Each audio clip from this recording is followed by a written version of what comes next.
I never imagined my own son would have to stand up at his wedding to defend me. At 67 years old, I thought I had seen it all. Funerals, births, betrayals, reconciliations, but never a humiliation so public, so unexpected, so calculated as the one I lived that day, with the church full, the flowers perfuming the air, and all eyes fixed on me, as if I were an anomaly that someone had to correct. The future mother-in-law of my son, a woman with a shrill voice and forced manners, stood up in the middle of the ceremony. It seemed like something inside her had exploded just when the priest asked for silence to start the blessing. She pointed at me with a bony, trembling finger and shouted, "That is not a father, that is a disaster in a suit." There was a stifled murmur. I froze. The bride laughed. Her laugh was short, sharp, like a knife stabbing directly into a man's pride. But the one who did not laugh was my son. He just looked at me, and that look said more than any speech. I saw him slowly stand up from his seat, a movement so unexpected that even the priest stopped breathing for an instant. My son, my boy, my pride, walked toward the altar as if dragging an immense weight. No one knew what was about to happen, not even me. But before continuing, I would like to know if you subscribe to William's Revenge Stories, and if you liked the video. This helps me see that you support me and enjoy my stories. Now, let us continue. I was wearing a dark blue suit that was a little big on me. I had lost weight in the last few months, not from illness, but from worry, from tension, from fear of losing a relationship that was already wobbling too much. The truth is that I never quite fitted into that family. For them, I was always too simple, too quiet, too working class. A man who worked all his life in auto repair shops was not exactly the ideal father for a brilliant lawyer who was going to marry the only daughter of a wealthy family. I had taken out a loan to pay for the suit. I wanted to look dignified next to my son on the most important day of his life. I wanted him not to feel ashamed of me, but perhaps, without realizing it, I was trying to patch up years of emotional distance between us. He had flourished in a world different from mine, surrounded by people who talked about investments, travel, organic diets, and real estate. I was still the same man who fixed his car barefoot on Sundays.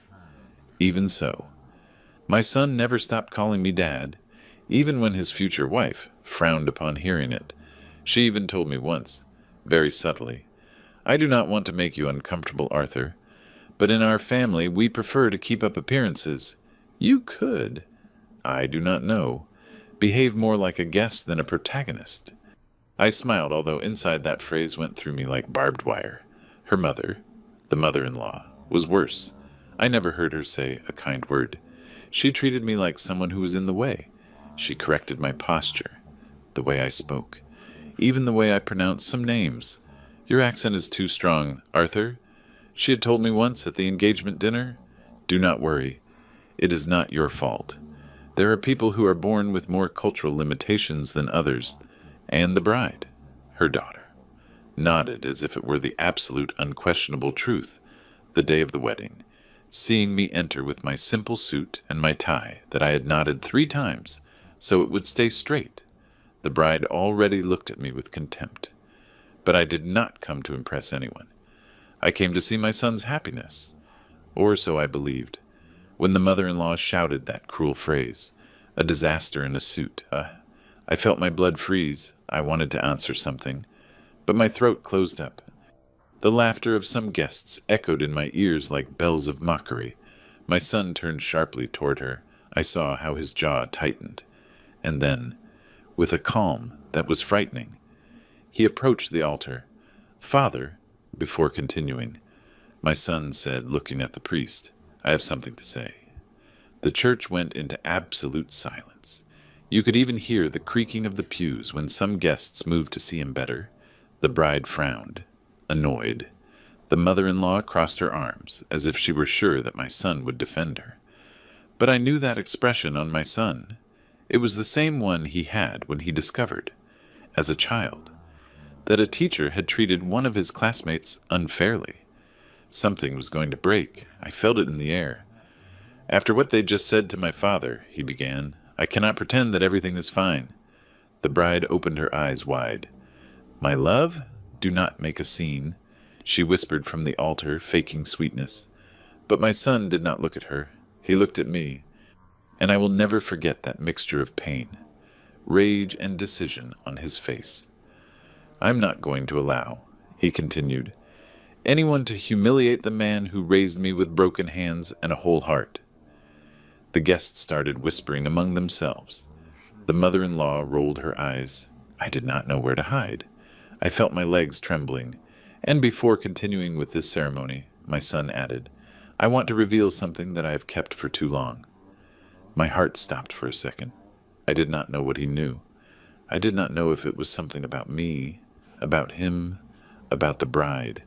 But the tension in the church was so heavy that it seemed like every word of his would fall like lightning. The bride tried to interrupt him. "Can you leave this for later?" she asked with a tight voice, but he shook his head. "No," he answered with a firmness that echoed throughout the church. "It is now, at that moment." One of the bridesmaids let out a small scream, not of fright, but of surprise, as if she had just connected dots that she should never have connected. I could feel how the air changed, how something big, devastating and definitive was about to come out of my son's mouth. And then he said it. "Before marrying me," he pronounced with a firm voice, staring at the bride. "I went through your phone." The bride went pale instantly. The entire church held its breath, and I knew without a doubt that this would be the beginning of the end. When my son said he had checked his girlfriend's phone, I felt the whole church breathe at the same time. I did not know what he was going to reveal, but by her expression, by the trembling in her hands, by the way the mother-in-law tried to stand up discreetly, I knew it would not be something small. I knew that moment would break much more than a ceremony. But before all this, long before the wedding, there were signs that a father wants to ignore because one loves his son and convinces himself that he is happy, even if something inside says otherwise. I had been observing my son's relationship with that young woman for months, his now almost wife, and every day I wondered if he really saw himself reflected in that family or was simply trying to fit into someone else's mold. The first time I met her, she shook my hand without looking me in the eyes. I remember thinking, maybe she is shy. But then I understood that it was not shyness. It was arrogance, disguised as politeness. She talked about me to my son as if I were not present. "Your dad should clean up a bit more," she would say. "Or would it not be better if your dad stayed home for Christmas? My family wants something more intimate." And him. He tried to justify her. He said she was stressed, that it was her way of speaking, that I should not take it personally. I tried. I really tried. The mother-in-law was even worse. She treated me as if I were a system error, an intruder, a stain on the white tablecloth of her perfect family image. And the most painful thing was how the bride laughed at every cruel comment, as if I existed only to serve as a target for their mockery. But my son, he did not laugh, never. That was what kept me standing. Even though I saw how the distance between us grew bigger, even though I felt he was molding himself for a world that did not belong to me, his look toward me continued to be that of a son who loved me, even if he was trapped in a relationship that overwhelmed him. There was a key moment, a day that marked me deeply. It was 2 weeks before the wedding. My son came to see me without warning. I saw him enter the house with his shoulders slumped, as if he were carrying an invisible weight. "What is wrong, son?" I asked him. He sat at the table, rubbing his forehead. I made him a coffee, as I always did when I saw him exhausted. "Dad," he murmured, "did you ever feel like you were living someone else's life?" I watched him in silence. It was a question too big to hide with a smile. "Yes," I finally answered, and there is nothing sadder than that. He gripped the cup tightly. "I do not want to disappoint her," he said, referring to his fiancée. nor her family. And yourself, I asked him. He did not answer. There I understood that my son was sinking into a tide he did not know how to stop. What I did not know was that he had already discovered something terrible, something he would carry with him on the wedding day, a day before the event. My son arrived home again. He was pale, nervous. He paced around the living room, unable to stay still. "Dad," he said suddenly, "would you tell me the truth, even if it hurts, always?" I answered. He took the phone out of his pocket. He had it in his hand, but did not turn it on. He held it as if it burned. "I saw something I should not have," he whispered, something about her. My breathing stopped. I did not want to imagine, but my mind raced on its own. "What did you see?" I asked. He shook his head. "I cannot tell you yet, but tomorrow. Tomorrow I am going to make it public if necessary." "Why not today?" I asked him, desperate to reach him before he collapsed, because I still want to believe it is not what it seems. He answered with a sadness that broke me. "But if tomorrow, in front of everyone, the masks fall, I am not going to protect anyone." I hugged him. I felt his trembling breathing against my chest. My son was trapped between guilt, duty, and disappointment. I, as a father, could only hold him. That night I almost did not sleep. The mother-in-law, the bride, their hurtful comments, their gestures. Something had always been rotten, and my son had seen the root of that rot. We returned to the church. My son was there, at the altar, pointing out that he had checked his girlfriend's phone. The murmur grew.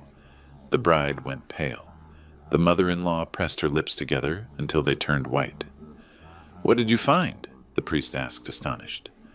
My son took a deep breath. "Conversations," he said, "with someone who is not me." An absolute silence. Heavy. Fell over everyone. The bride swallowed hard. "Love.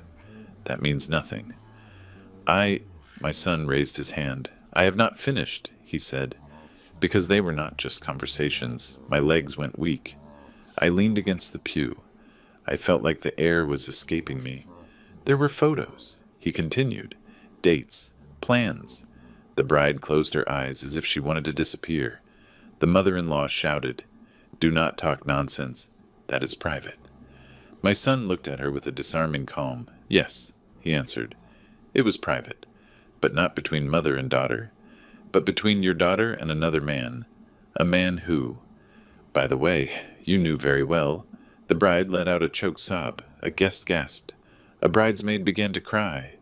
And then my son said the sentence that broke the wedding into 1,000 pieces. "Mom." He looked toward where I was sitting. "You were always my example. That is why today, in front of everyone, I want to tell you something. I am not going to marry someone capable of betraying before even starting life together." His words resonated like thunder inside that silent church. The mother-in-law screamed. The bride collapsed, and I could only stay there, trembling, knowing that that day, although painful, was also the day my son finally chose himself. When my son finished speaking at the altar, the church turned into an ocean of whispers, cut breaths and trembling glances. The bride was on the floor, supported by 2 bridesmaids. The mother-in-law was screaming that everything was a lie, while trying to lift her dress so as not to trip. And I was just there, sitting, feeling my heart pounding like a hammer in my chest. I did not know if what I had just heard was the end of a wedding, or the beginning of something much bigger. But while my son continued speaking, I remembered something, that he had been keeping something to himself for weeks that he wanted to tell me. Something that had burned his tongue, but that he had not pronounced out of fear, out of shame, or maybe out of love. And that afternoon, in front of the whole church, I knew he was not only talking about infidelity. There was something deeper, something he had discovered, and that had destroyed him inside, before even reaching the altar. My son took a step back and wiped his hand across his forehead, as if trying to wipe away the weight of everything he had said. I could see the tremor in his fingers, that tremor I knew since he was a child, and was afraid of disappointing me, that tremor that appeared when he was about to break. "Dad," he said then, looking at me from the altar with a mixture of vulnerability and bravery, "there is something I did not tell you before. I will never forget that moment." His voice broke a little. It was barely perceptible, but I heard it as if it were a scream. I got up slowly from the pew. I did not want to embarrass him. I did not want to pressure him. I just wanted to be present. "Say it, son," I responded softly. "I am here." The bride, still on the floor, murmured between sobs words that made no sense. "It is not what you think. I love you. Your mom. Your mom." The mother-in-law, with her face red like a rotten tomato, kept screaming that everything was an invention, that her daughter would never do something like that. But no one was listening to her. The attention of the world was fixed on my son. I did not check the phone out of jealousy. He continued. I checked it because days before, someone told me something. My breathing stopped. "Who?" I asked. He extended his hand toward me, as if he needed to anchor his strength in my presence. "You, Dad." A dense silence fell over the church. I felt a sudden dizziness, as if they had thrown a bucket of cold water on me. Me. What had I told him that led him to check the phone of the woman he planned to marry? The priest observed everything with his hands joined. Without knowing if he should intervene or let the truth do its work, my son continued. "That night, I went to your house," he said. "I heard you talking while you washed the dishes.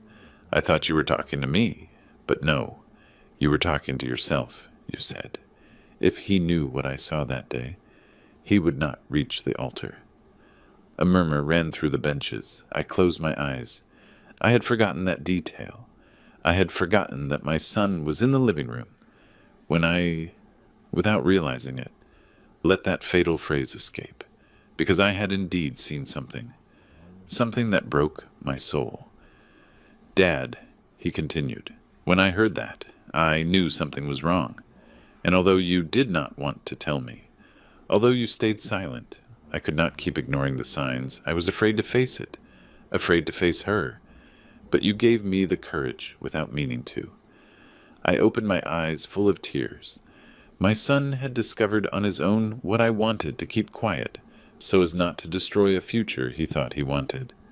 "Son," I whispered, But he raised his hand asking me for silence. "Let me finish," he said with a firm tone that filled me with pride. He took a deep breath. "I checked the phone because I remembered something you told me when I was a child. The truth hurts, but the lie kills. And Dad, the lies almost killed me." The mother-in-law screamed. "That is enough. My daughter is not to blame for anything. It is him who is destroying this family." He stared at her, for the first time, not with fear, but with a serenity that intimidated her. "Madam," he said, "I am not destroying anything. I am only showing what you hid." The bride stopped crying. She raised her head. Her eyes were full of rage, not sadness. "You are not innocent either," she told my son. "Do not play the martyr." And then my son, with a tiredness that seemed to carry whole years of pain, responded, "Maybe I am not perfect, but at least I did not build my life on lies." The echo of those words bounced off the walls of the church. The bride began to get up slowly, holding the arm of a bridesmaid, but when she stood up, everyone could see how the phone slipped out of the pocket of her dress. The phone fell to the floor and the screen lit up. A message appeared right in front of everyone. My son came down from the altar, bent over, picked up the phone and looked at it. Just a few seconds.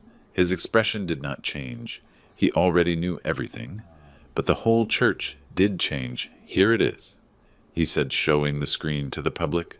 The message she received just 15 minutes ago while walking toward the altar.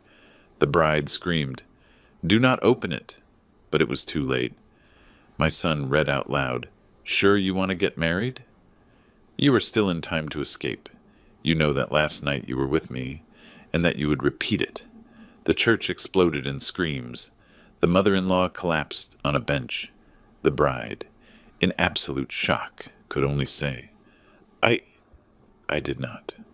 My son closed the phone calmly, handed it to her, and pronounced a phrase I will never forget. I'm not going to marry someone who cheats on me, and even less with someone who laughs at my father. And then, in front of everyone, he turned toward me. Dad, let's go. My eyes filled with tears. My son, that man I thought lost between two worlds, had chosen ours. I extended my hand to him, and together we left the church while chaos erupted behind us. We left the church walking slowly, as if every step weighed a ton, not because we doubted what we were doing, but because we had just left behind a fire that we could still hear burning, the screams of the mother-in-law, the tears of the bride, the bewilderment of the guests. Everything echoed behind us as we advanced toward the main door. When we finally crossed the threshold, and the fresh air from outside hit us in the face, my son stopped. I looked at him. His breathing was agitated, his hands trembling and his gaze lost in an indefinite point. He stood still, without letting go of my hand, as if his body had told him that is enough after enduring so much. Son, I whispered, fearing he would collapse. He did not answer. He just let himself fall. He sat on the stairs of the church, put his elbows on his knees, and covered his face with his hands. He was not crying, but I could feel the pain coming out of every pore of his skin. I sat next to him, without saying anything. Sometimes a man does not need words, but company. The wind moved the flowers of the exterior arches, tearing off some petals that fell on us like an improvised funeral. Behind us, the door remained open. In the distance, the uproar could still be heard. But there, on that cold step, it was just him and me. For the first time in a long time, without a wall between us. Dad, he said at last, with a broken voice. At what moment did I stop recognizing my own life? I did not answer immediately. I took a breath, searching for the right words. You did not stop recognizing it. I told him. You just filled it with people who did not recognize you. He lowered his head more, shook his shoulders, trying to contain something he had been accumulating for months. I feel like an idiot, he whispered. You are not. Yes, Dad, I am. I held on to someone who never truly loved me, and the worst is that, even when you and I were distanced, I thought it was all my fault. I thought that if I did more, if I tried harder, if I worked more, she was going to see me. And no, she never did.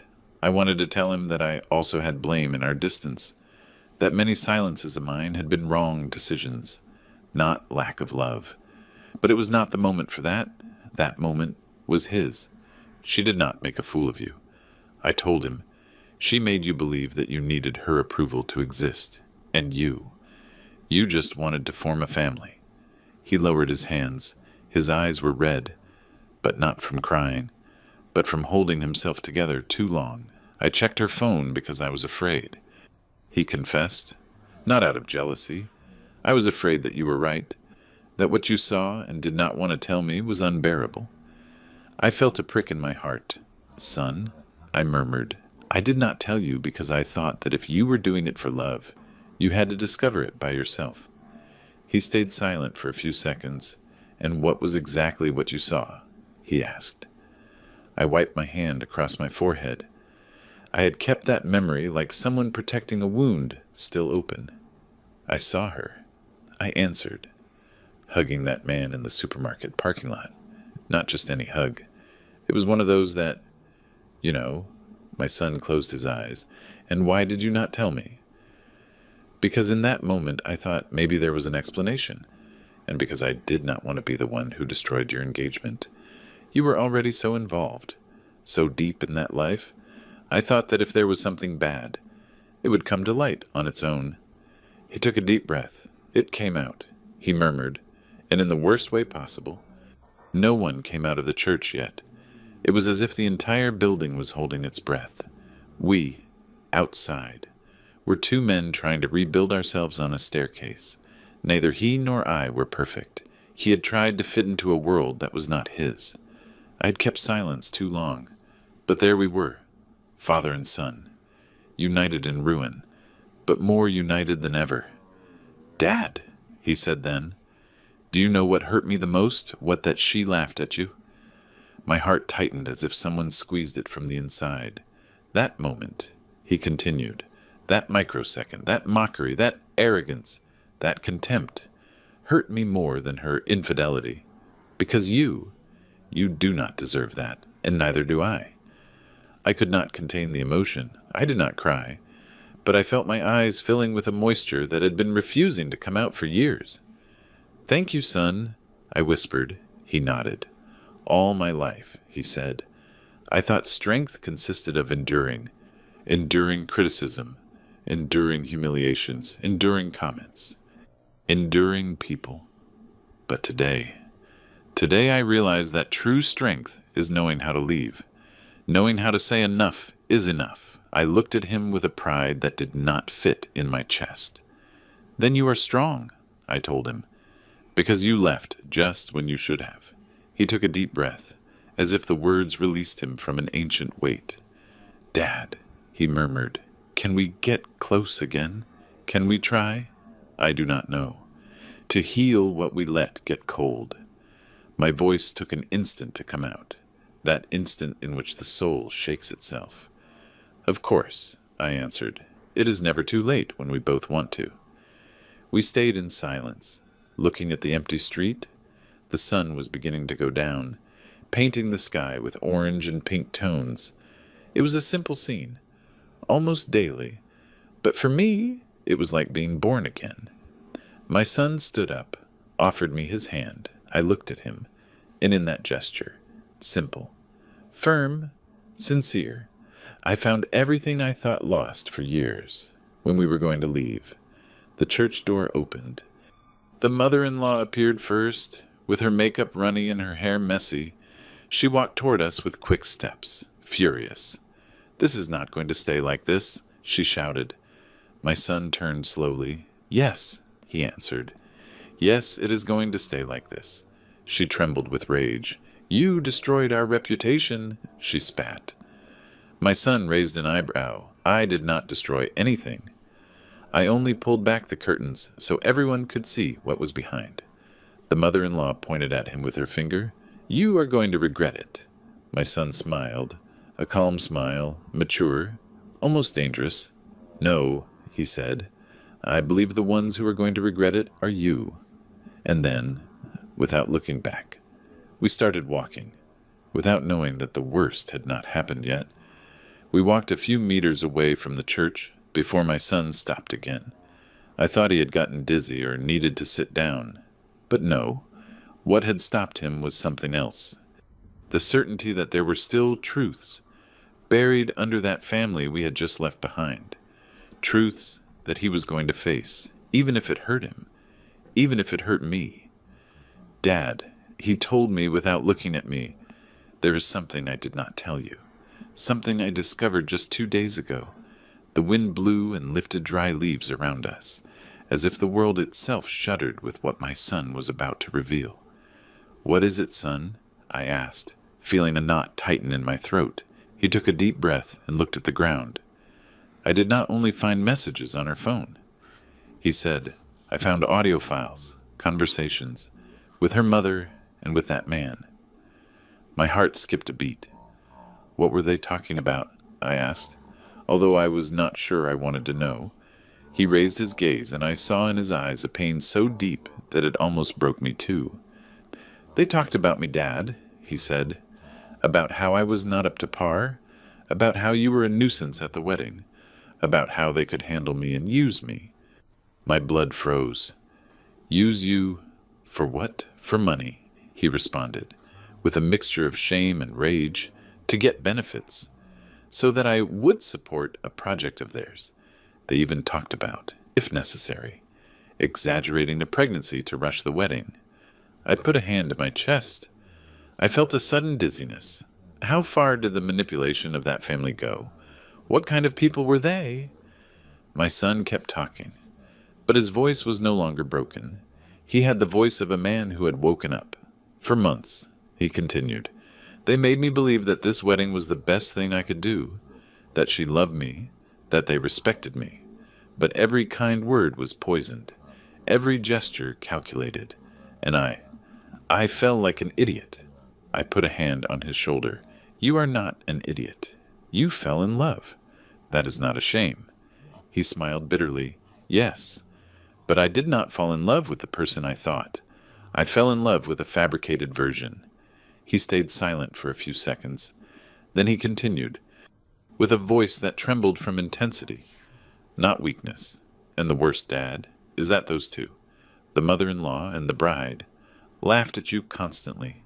In the messages, in the audios. They even had a nickname for you.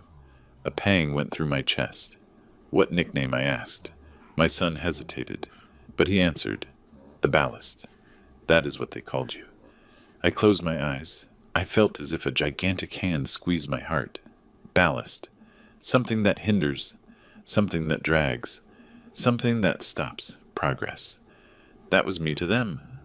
But before I could answer, my son spoke again. Dad, you are not a ballast, you never were. But they wanted me to see you as a weight, to separate me from you, to control me better. I leaned on the nearby wall. Everything was spinning, but there was something even darker behind his gaze. I knew it. I felt it. Son, I murmured. What else did you discover? He swallowed hard. I discovered that that man she was talking to was not just any lover.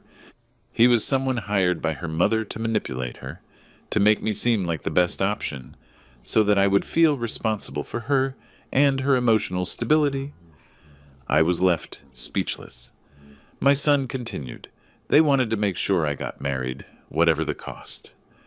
That phrase pierced me. And why such obsession, son? He clenched his fists, because I had been promoted recently, and because a part of the company where I work was going to open calls for partners. The mother-in-law knew that, and she thought that if I got in, her family got in too. Her contacts, her investments, her last name. I raised my head slowly. So, the whole relationship was a plan. My son lowered his gaze. I do not know. Maybe at the start, no. But at some point her mother took control. She turned her into an instrument for her ambition. I stood still. I felt a deep pain, as if someone had taken something that belonged to me, not the bride, not the wedding, but the time, the love, my son's innocence. Silence wrapped around us before continuing. Tell me here in the comments what you think of this story so far and what you would do in his place. Do not leave the video, because what comes next will give you goosebumps. My son sighed.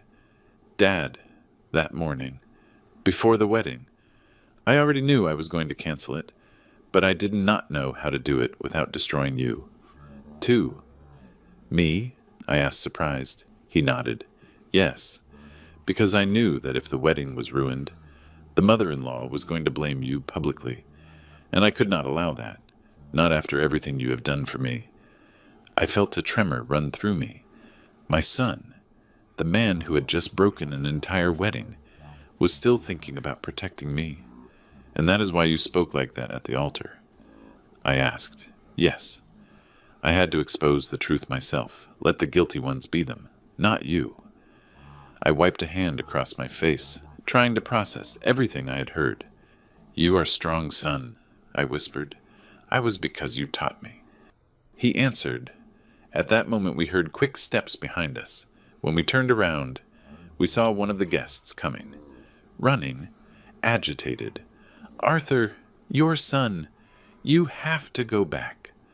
Something happened inside. My son and I looked at each other.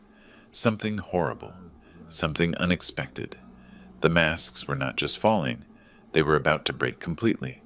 When that guest arrived running toward us, with his face distorted and his breathing ragged, I knew something terrible had happened. Not a simple anxiety attack, not a common faint.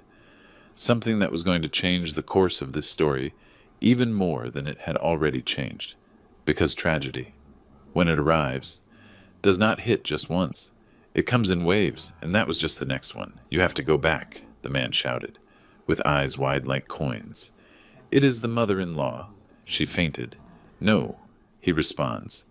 My son stood motionless for a second. I do not know if it was surprise, fear, or simply disbelief, but after that brief instant, he reacted and began to walk toward the church with quick steps. I went behind him, feeling my heart accelerating more than it should at my age. Not because I worried about that woman, who had despised me without pause since the first day, but because I knew that anything that happened inside that church would be used against us. Tragedy is a very easy tool to manipulate. When we entered, the chaos had multiplied. Some guests were trying to leave hurriedly, others shouted meaningless instructions. In the middle of the central aisle, surrounded by people uselessly leaning over her, was the mother-in-law, pale, motionless, with her eyes half open. The bride was crying beside her, but not a cry of true pain. I had already learned to distinguish them, but a hysterical one, almost theatrical. I heard her repeat a phrase over and over again. This is your fault. Your fault. My son approached slowly. I felt the whole atmosphere tighten, as if every person in that church expected him to collapse or ask for forgiveness. But he did neither of those things. What happened? He asked with a voice that could only be described as mature and tired. An aunt of the bride answered. She had an attack. She started screaming, insulting them, running toward the door, and suddenly she collapsed. Nerves, surely. Look what you provoked. My son tightened his jaw. She provoked this herself, he answered. I only told the truth. The aunt opened her mouth to reply, but at that moment, a paramedic arrived whom some guest had called. He cleared the area with firm movements and knelt next to the mother-in-law. He took her pulse, looked at her eyes, moved his head slightly. She is breathing, he said aloud, but she is very unstable. We have to take her outside. Call an ambulance. The bride cried louder. Mom! Mom! But my son did not move. He observed everything with an icy calm that I had never seen in him. It was not coldness. It was dignity.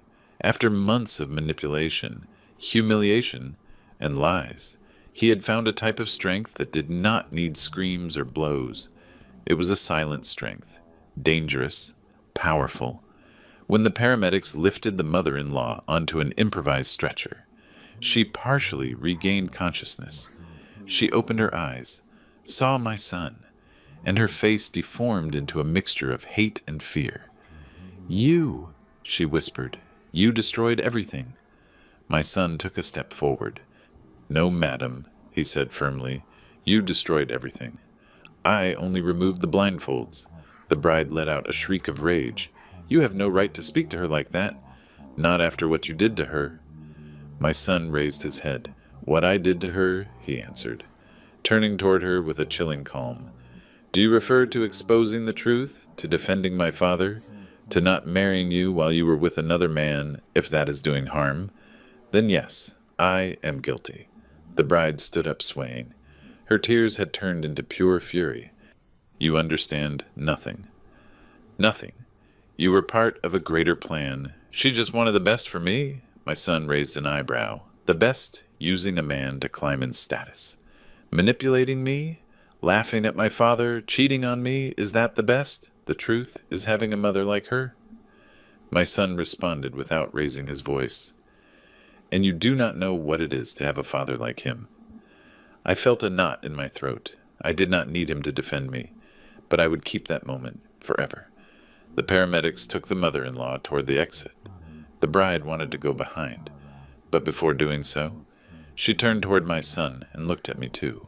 Her eyes were burning. This is not over. She spat with poison. You are going to regret it, both of you, I swear. My son looked at her with the same serenity he had since everything exploded. No, he answered slowly. This is just beginning. For you. The bride ran out after the stretcher. The guests began to leave the church in uncomfortable silence, as if they were witnesses to a crime they did not know how to process. My son and I remained standing in the empty aisle. The church, previously full of flowers, music, and false hopes, had turned into a cold and hollow place, as if everything real had been ripped from it in a single pull. I approached him. "Son," I said carefully, "are you okay?" He wiped his hands over his face. "I do not know Dad," he admitted, "but I am free. And that is a beginning." I stayed by his side, mirroring his posture. The main door was still open. Outside, the sirens could be heard in the distance. The wind entered through the windows, moving the tablecloths and the petals as if someone wanted to erase all evidence of what happened. "I told you the worst had not happened," my son murmured suddenly. I looked at him. "What do you mean?" He swallowed hard. "The audios are missing, Dad. The ones I have not told you yet. The ones that reveal who was really behind everything." My heart skipped a beat. "Who?" I asked. My son lowered his voice as if he feared the walls could hear him. It was not just her mother, nor just her lover. He took a step closer and whispered, "There was someone else. Someone we know. Someone you would never imagine." For the first time all afternoon, I was afraid. When my son said there was someone else involved, someone I knew, I felt a cold run down my back, as if someone had opened a door to winter inside the church. He was not a man of exaggerations. He never had been. So if he said there was a third party implicated in that game of manipulation, it was because he had proof, and because that name weighed more than he could pronounce without preparing me first. "Who is it?" I asked, my voice barely a thread. My son lowered his gaze, took a deep breath. I could see his chest rising and falling with difficulty, as if the simple fact of saying it was a direct blow to the stomach. And there I understood something. The real enemy had never been the bride, nor the mother-in-law. They had only been pawns in something much bigger. "Dad," he whispered, "it is someone who has been in my life since I was born. Someone you would never suspect. And someone who, unfortunately, was always too close." I leaned on a pew. My legs threatened to fail me. "Son, tell me the name," I insisted, fearing that the silence would kill me before the truth. He raised his eyes, and I saw him. I saw it all in them. Pain, rage, deep disappointment. A void that only forms when betrayal comes from someone who was supposed to protect you. "It was Uncle Richard," he said at last. I felt as if I had been hit with a brick in the chest. "Richard," I repeated, incredulous. "My brother," my son nodded slowly. My vision blurred.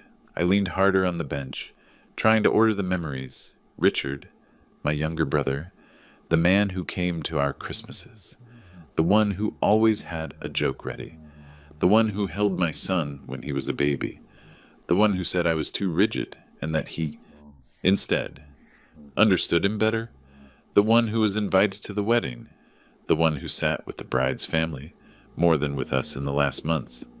My son kept talking. "Dad, the audios." He swallowed hard. "The audios show conversations between the mother-in-law and him." I put my hand to my mouth, feeling how disbelief turned into fury. "And what did they say?" I asked, although a part of me did not want to hear it. "They said you were an obstacle." My son answered that I was too attached to you, that if she wanted to control the relationship, she had to separate me from you first. I had to close my eyes. Richard, my own brother, the man I had helped so many times, the man to whom I lent money to save him from a debt, the man who always came to me when he got into trouble. He had said that, and why I asked, almost without a voice. Why would he do something like that? My son swallowed hard. Because the mother-in-law promised him a position in one of the projects they would finance if I got married. He needed money and power, and she knew how to manipulate him. I put my hand to my chest. I felt the weight of betrayal, like a hot brick. "Son, and you knew this before the wedding?" "Not everything," he answered, "just parts. But yesterday," he lowered his voice, "I received an anonymous message. Someone sent me the audios." I stayed silent for a long time. The sound of the steps of the last guests leaving the church resonated in the background. In the distance, sirens were still heard. The wedding had turned into a field of emotional ruins. "Where is Richard now?" I asked finally, feeling my blood boil. My son pointed discreetly toward the sacristy. "I saw him enter there when they took the mother-in-law," he said. "He did not want to come close. He did not want to look at me. I think he knows everything collapsed." I got up. Something inside me had awakened. Something that had been asleep for years. An instinct of protection, of justice. Not toward me, but toward my son. "I am going to talk to him," I said, starting to walk. My son took me by the arm. "Dad, wait. I am not going to hit him," I responded, "but I am going to hear from his own mouth why he betrayed us." My son hesitated, but then let go of my arm. "I will follow you," he said. We walked down the side aisle. The echo of our steps resonated like a judgment. When we arrived at the sacristy door, we heard a noise, like something falling to the floor. I opened the door slowly, and there he was, Richard, standing, sweating, eyes red, trembling. When he saw us, he stepped back. "Arthur," he murmured, avoiding my gaze. "It is not what you think." My son let out a bitter laugh. "No," he answered. "Then explain to me, uncle. Why were you planning my marriage as if it were a business deal? Why did you lend yourself to manipulating my father? Why did you ally with that family?" Richard gritted his teeth. He rubbed his forehead. He was on the verge of a nervous breakdown. "You do not understand," he shouted. "You understand nothing. And she? She told me she could help me if I managed to convince you to get married." My son took a step forward. "Convince me," he repeated, "or manipulate me." Richard fell silent. I felt my heart breaking in two, not for him, for myself, for having trusted, for having opened my house, for having allowed him to be part of our life. "Richard," I said with a thread of a voice, "how could you do this to your nephew? How could you do this to me?" He finally raised his gaze, and what I saw in his eyes was not regret. It was fear. "I did not think," he stammered. "I did not think it would go that far. I just wanted a push to get ahead, and that justified destroying us," I responded. Richard began to cry, not a sincere cry, a desperate cry, a cry of a cornered man. "Arthur, brother, forgive me," but before he could finish, my son spoke with a firmness that froze us both. "No, forgiveness does not come today. What comes is the truth." It was then that my son took out his cell phone, opened a folder and pressed play. The audio resonated in the sacristy, and what we heard changed us forever. When my son pressed play, the sacristy went into absolute silence. Only the distant buzzing of the emptying church and the sound of our contained breathing could be heard. Richard backed away until he hit the wall, as if deep down he knew that audio was more lethal than any blow we could give him. I remained motionless, with my hands clenched, waiting to hear the truth that for months had hidden behind fake smiles and looks full of poison. The voice that came out of the phone was the mother-in-law's. "Richard, listen well. If Arthur keeps getting in the way, your nephew will never be mine, and if he is not mine, there is no deal." My heart beat so hard I thought it was going to break my ribs. Then Richard's voice came in, younger, nervous. I know, but he is my brother? This is going too far." And the mother-in-law responded, with a tone so cold it froze my blood. "Blood ties do not pay debts, nor give you opportunities. Do what I asked you, and if you have to push him away, push him away. Your nephew trusts you. Use him." My son closed his eyes hearing that. I had never seen such contained pain on his face. Richard buried his head between his shoulders. The audio continued. "And do not worry about the girl," said the mother-in-law. "She will do her part. It is not difficult to make him fall in love. He is a noble and manipulable boy. Once married, he will be an extension of us. And I, finally, will have access to what I need." I felt my chest tightening. The air became dense, almost unbreathable. My son paused the audio a second.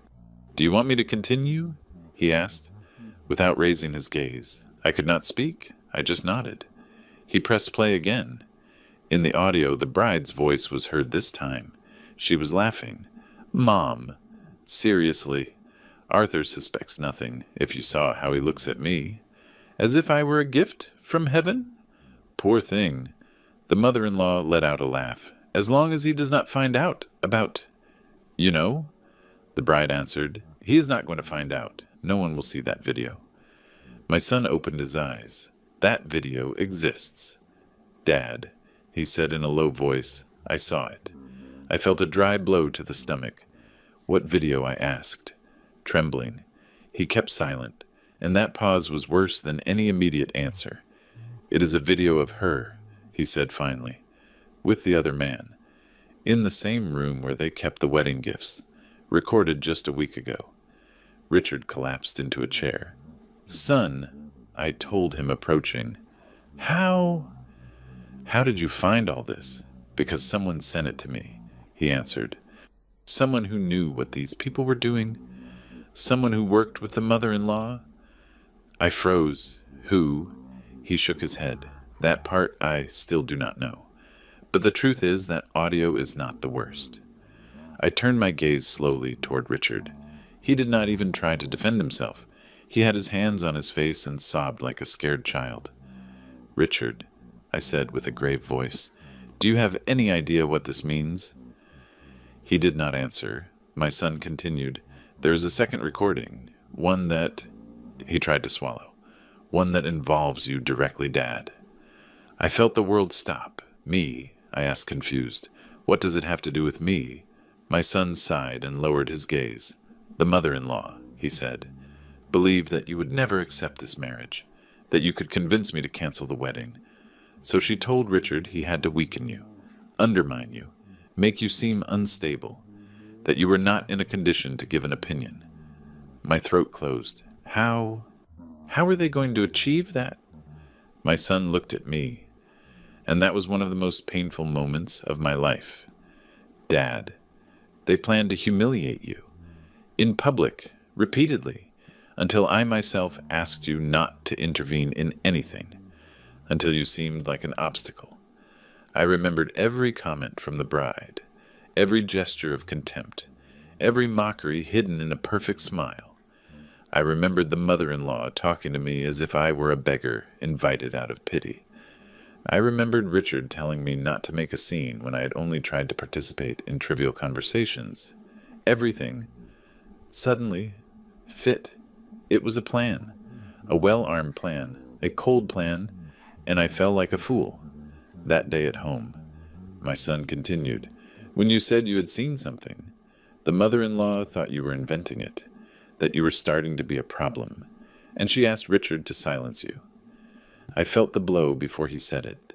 Silence me, I asked with a broken voice. What did they want me to do? My son swallowed hard. To push you to fight with them, to provoke you, to make you explode. And when you reacted, use it as evidence to declare you emotionally unstable. I put my hands to my face. They had tried to destroy me, destroy the image my son had of me, but they could not, my son said softly. Because you are not like them.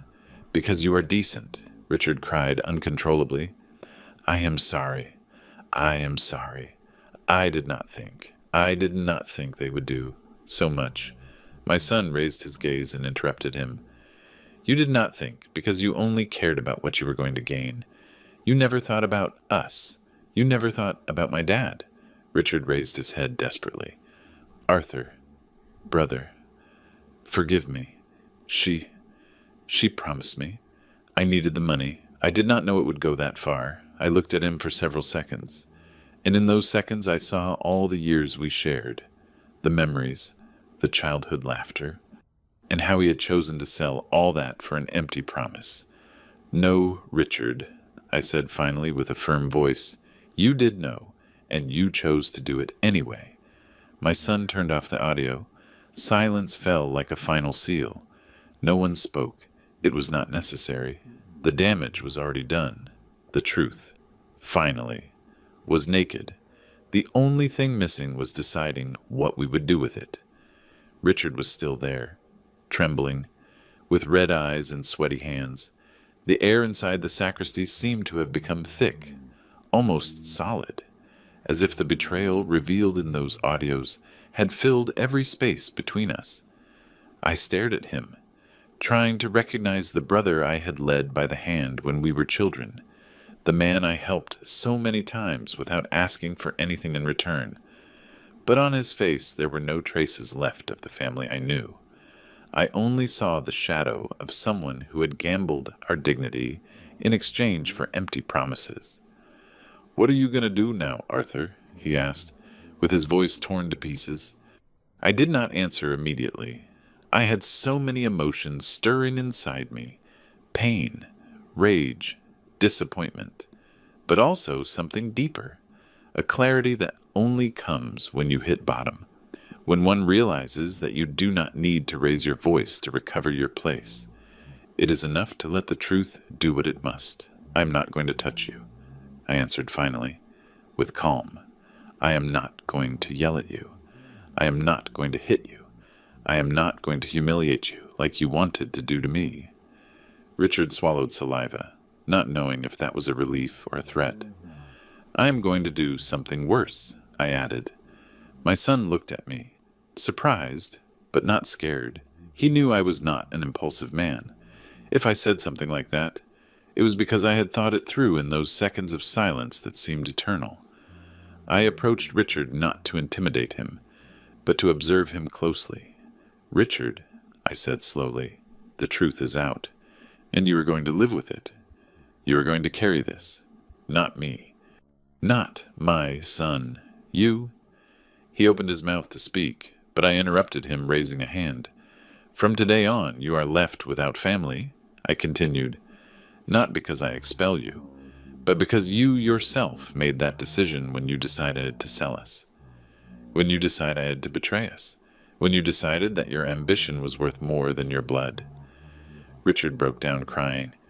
"Arthur, brother, please, give me another chance." I shook my head. "Opportunities are given when there are mistakes," I said, "but when there are choices, consequences are paid." My son took a step forward, looking at his uncle with a mixture of sadness and strength. "Not only did you use me," he said, "you tried to destroy the only relationship that has always been honest in my life, the one I have with my dad." He stayed quiet for a moment, and then added that I will never forgive you. My son's words were harder than any punishment. Richard fell to his knees. His tears hit the floor like little drops of misery. I turned around. It was not worth continuing to look at him, and as I walked away, I felt a wave of strange relief, not happiness, not satisfaction, something more sober, more earthly, as if I were finally closing a door I should have closed many years ago. My son followed me toward the hallway. When we left the sacristy, the guests had almost all gone. Only trampled petals remained, empty pews, and an uncomfortable silence that still smelled of expensive perfume. Runny makeup and broken lies. "Dad," my son said, taking a deep breath, "do you think we did the right thing?" I stopped to look at him. "You did what was necessary," I answered. "The right thing is not always pretty, but it is always liberating." He lowered his gaze. I thought I was going to feel destroyed. He confessed, "But no, I feel clean." I smiled barely. That is what happens when one stops carrying weight that never was theirs. We left the church. Outside, the weather had changed. The sun hid behind a gray cloud, as if the world knew that something had broken inside those walls. The ambulance had already left. The mother-in-law would be being attended to in some hospital, probably surrounded by doctors she would consider at her level. The bride was sitting on a bench near the parking lot, alone, with her dress wrinkled and her gaze lost. She saw us approaching and got up immediately. "You cannot leave like this," she said, with a trembling voice but full of contained rage. "My mom is not going to leave this be. This will have legal consequences, social ones. Everyone is going to talk about this." My son stopped in front of her. I remained a few steps back. "Let them talk," he answered. "I have nothing to hide," she laughed, nervous. "And what are you going to do when she sues us for defamation?" My son tilted his head. "Defamation?" He smiled coldly. "Everything we said is in those audios. Do you want me to publish them? Do you want the whole city to listen to them because I can do it? In a minute." She went pale. "No, you would not do that." My son took out his cell phone. I wanted to bet she stepped back, trembling. "Okay," she murmured. "Okay, do not say anything." "But I loved you." He shook his head slowly. "You wanted my last name, my position, my future." "Not me." She collapsed on the bench, crying.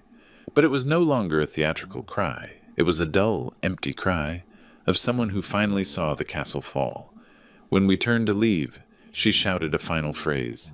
"You are going to regret it. Both of you." My son did not stop. "Regret is for those who lie," he said without turning around. We told the truth. We walked toward the car. The air was fresh. As if for the first time in months, we could breathe without feeling a weight on the chest.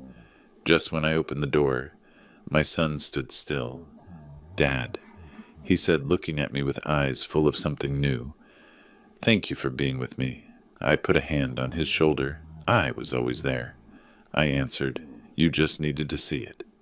And as we started the car, both of us knew that the darkest chapter had ended, but we still had to face the outside world. An elegant revenge does not destroy. It reveals. And we had just revealed to everyone who we were, and who we were not. The next day, the entire city seemed different, not because the weather had changed, nor because something concrete had happened in the streets, but because we had changed. My son and I woke up in a world where there were no longer masks, nor lies disguised as love, nor external voices dictating how we should live. We had recovered something that life had been taking from us, little by little, our dignity. I woke up early, as always. I made coffee. Black, strong. How I have taken it all my life, and listened to the silence of my house, a clean, honest silence. My son slept in the guest room, exhausted by the storm of the previous day. I let him rest. I knew that today would also be a difficult day, not because of the failed wedding, but because of the emotional weight that came after making such big and painful decisions. I looked at my phone, several missed calls, messages, notifications, the city talking, the in-laws crying on social networks, conjectures, rumors, people inventing heroic versions of the bride to justify the unjustifiable. But among all that noise, there was a message that caught my attention. It was from the unknown number, the same one that days before had sent my son the audios and the video. "It is time you knew everything." I felt a chill run down my back. Everything. Did we not know it already? As soon as I finished reading it, I heard my son's steps coming down the stairs. He entered the kitchen with his hair messy and eyes swollen, but with a calm I had not known in him for years. "Good morning, Dad," he said with a hoarse voice. "Good morning, son," I answered, pouring him a cup of coffee. He sat in front of me, and for the first time in a long time I saw him relaxed, not calm, but relaxed. Like someone who has just come out of a storm and is trying to get used to seeing the sun again. "Do you think it was the right thing?" he asked again, with a hint of doubt. "Not the right thing," I answered, "the necessary thing." He took a sip of coffee and nodded slowly. Then my phone vibrated again, the same unknown number, this time an attached file, an audio. My son frowned. "It is the same person." I nodded. "What do they want now?" he asked. I took a deep breath. "I suppose to reveal what is missing?" I answered. My son took his cell phone too, and then we both listened to the audio at the same time. A male voice. Firm. Familiar. Too familiar. "Arthur, you do not know how difficult it is to manipulate your son without him noticing. But do not worry. Everything will be under control. I just need you to do your part." I froze. The world stopped spinning. That voice was mine. "Dad," my son whispered, What is this? I felt my legs failing me. I leaned on the table, dizzy. No. I muttered, that audio is manipulated. That is not the truth. I never said that. My son stared at me, not with distrust, but with fear of what it meant. Dad, that audio? Why does something like that exist? I passed my hands over my face. My mind worked at full speed. How could they have an audio of me? When had that happened? And then I remembered. A family lunch. Richard sitting next to me, his cell phone face up recording without me knowing. I was talking about a work project, with a friend using the phrase, I need you to do your part. And he had edited everything else. Son, I said finally, that audio is cut. Lucas and I, the guy from the shop, we're talking about a job. Richard must have recorded the conversation and edited the rest to make it look like I was talking about you. My son took a deep breath. His eyes moistened with rage. He whispered, they wanted it to look like even you were involved. They wanted to isolate you completely, I answered. Remove me from your life, and then remove you from yourself. He put his hands to his hair. This is sick, Dad. It is madness. I nodded slow. Heavy. I know. And we can no longer let it pass. It was then that my phone vibrated again. A new message. If you want to meet the person responsible, come to the cafe on the corner in an hour. My son looked at me, pale. Dad, what do we do? Let's go, I answered without hesitating. We arrived at the cafe an hour later. It was a simple place, almost empty, smelling of freshly baked bread and roasted coffee. The soft sound of cups clinking against plates accompanied us as we searched for the mysterious informant. And then we saw him, sitting at the table in the back, a young man, white shirt, serious expression, trembling hands. Who are you? My son asked as we approached. He raised his gaze.